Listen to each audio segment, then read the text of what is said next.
Всем привет! Вы на канале PolseyNet Live, меня зовут Саня, и здесь только быстрые обзоры и долгие стримы. Сегодня я расскажу вам о 10 недостатках, которые есть в супер телефоне iPhone 13 Pro. Я его купил около недели назад, выгрузил уже два обзора. Один сравнение с Samsung S21, второй обзор был сравнением с Mi Mix 4 и Huawei P50 Pro, плюс полный рассказ о его спеках и каких-то там недостатках. Но эти недостатки я сконцентрировал, сконсолидировал и решил вам предоставить сегодня в одном кратком обзоре на 5 минут. Вы узнаете весь негатив, какой можно про этот телефон. Если вам нужен позитив, вообще мои обзоры, наверное, на него не смотрите, потому что не стоит он своих денег. Эти недостатки я собрал в одно целое, собрал еще то, что я не нашел во время обзоров, и я не собираюсь спорить с тем, что они поставили лучший дисплей, который был в айфонах. Но это не лучший дисплей в мире, даже по версии DxOMark, и не только этого тестера. С другой стороны, это лучший процессор в мире, и это факт, я с этим абсолютно согласен.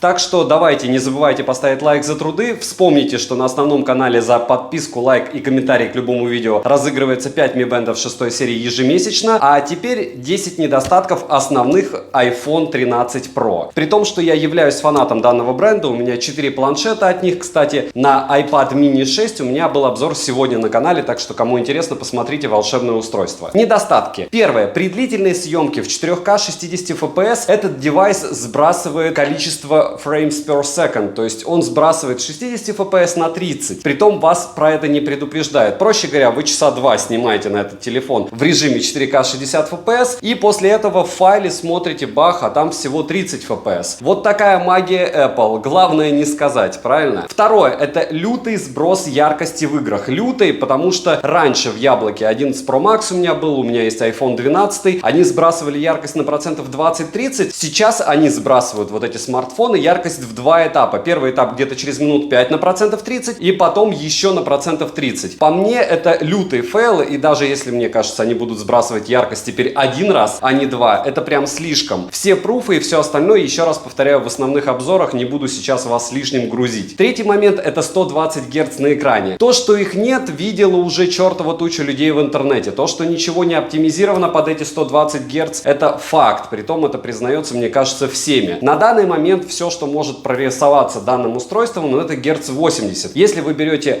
iPhone, либо вы берете Android устройство, на 60 Гц и на 120 Гц, сравниваете, вы видите разницу сразу. Вы берете iPhone на 60 Гц и на 120 Гц, и вы не видите разницы вообще. Если вы возьмете при этом iPad Pro на 120 Гц, разницу вы, кстати, увидите. К сожалению, она видна даже с iPhone 13 Pro, а это наводит на размышления. Четвертое, это, я бы сказал, общий обман. Почему? Потому что есть у нас DxOMark, и они тестируют камеры примерно одинаково. Если кто-то думает, что Яблоко не смогло спонсировать свою рекламу для них, но они сильно ошибаются. Мне кажется, у Apple денег хватает. Но то, что этот телефон даже по основной камере является четвертым по их тестам, а по селфи-камере девятым, оно, если честно, подтверждается тем, что я снимал, и снимала еще чертову тучу блогеров Российской Федерации. Вы можете посмотреть сейчас сравнительные обзоры с S21 у меня, S21 Ultra, с Mi Mix 4 также у меня есть, с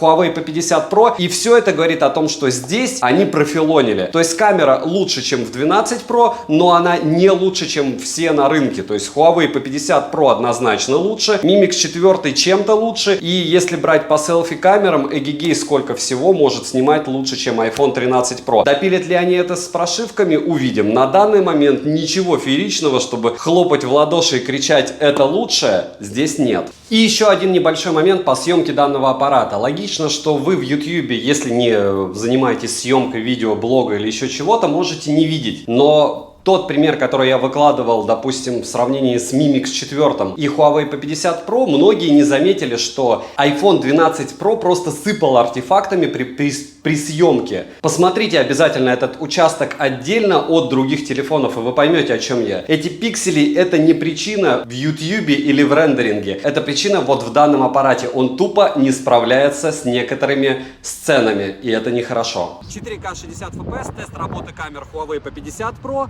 iPhone 13 Pro и Mi Mix 4. Это основная камера, 4К 60 FPS, притом Mi Mix 4 может снимать в 8К, не со штатива, с рук, получается 3 телефона в 2 руках. И примерно стабилизацию вы можете сейчас оценить.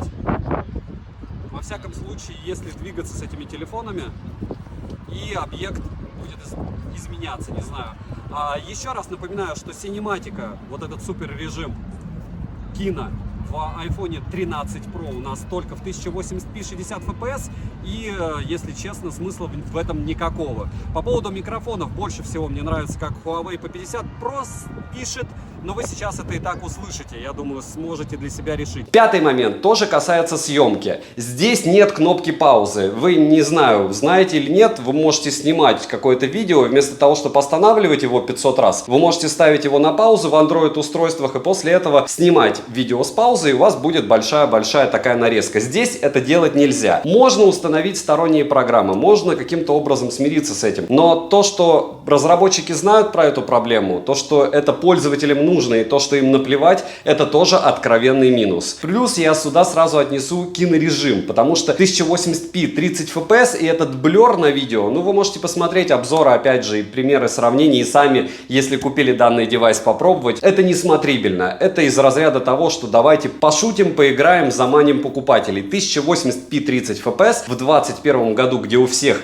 есть телевизоры на 4К, нет. Это плохой вариант, особенно для людей, которые покупают телефоны по 110 тысяч. У них точно есть телевизор за 40, правильно? Шестой момент виден невооруженным взглядом. Это рамки. Они не стали меньше, челка чуть-чуть стала. Но чему мы радуемся? Если брать практически все флагманы сейчас на рынке, начиная с Samsung, который я, кстати, также не люблю, и заканчивая Huawei, на котором нет гапсов, к сожалению, но у них нет таких рамок, у них нет таких экранов с такими рамками. Это можно было в 2017 году найти, но в 2021 это осталось только у Яблока. И это плохо, это тоже минус. Вес в 205 граммов я туда же отнесу. Почему? Потому что все идут к уменьшению, этот идет к увеличению. Если брать флагманы даже 2021 года, даже с большим экраном, они все весят меньше. В чем идея? В том, чтобы он жил дольше. Но я об этом тоже скажу. Никакой суперфееричной автономности здесь нет. Она здесь хороша, но сумасшедшей ее не назвать. Седьмой минус. Он такой расплывшийся на много маленьких минусов.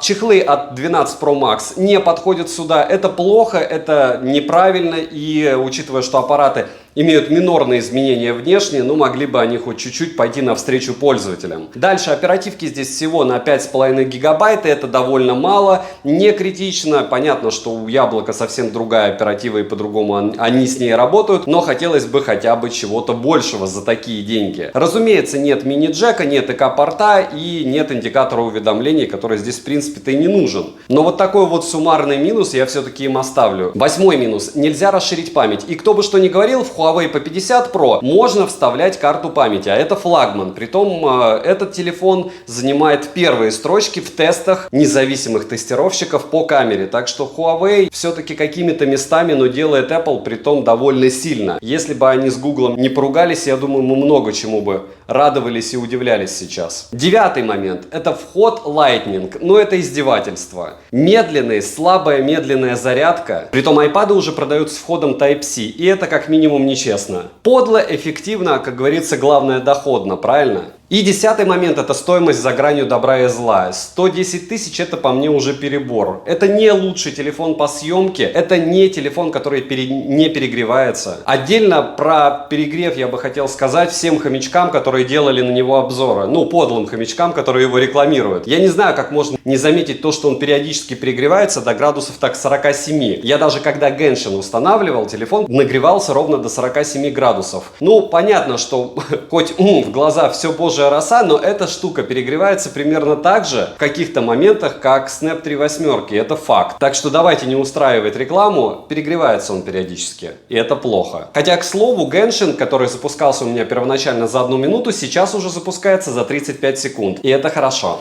Резюмирую, если вы решили покупать iPhone, мое видео, мои сравнения, чьи-то еще сравнения, они никаким образом не повлияют. Потому что если вы решили пересесть на iPad, iPhone, Apple Watch и все остальное, это правильное решение, если у вас есть плюс миллион. Если у вас этого плюс миллиона нет, и вы гонитесь за техникой, которая идет впереди, которая будет радовать вас, которая будет чем-то отличаться и будет лучшей, это не лучшая техника на данный момент. И это факт. Ставьте лайк за труды, пишите, у кого какие вопросы остались, смотрите в описании описании и в прикрепленном комментарии есть ссылки на мои обзоры на данный аппарат. Также есть ссылки на мой телеграм-канал со скидками и телеграм-канал взаимопомощи, который я очень советую вам посетить. Много всего интересного сможете узнать. Больше 5000 человек там, и нам там весело. Мата и хамства на канале и на основном, и на лайв нет. Ставьте лайк за труды, подписывайтесь с колоколом. Добра и удачи вам, дорогие друзья!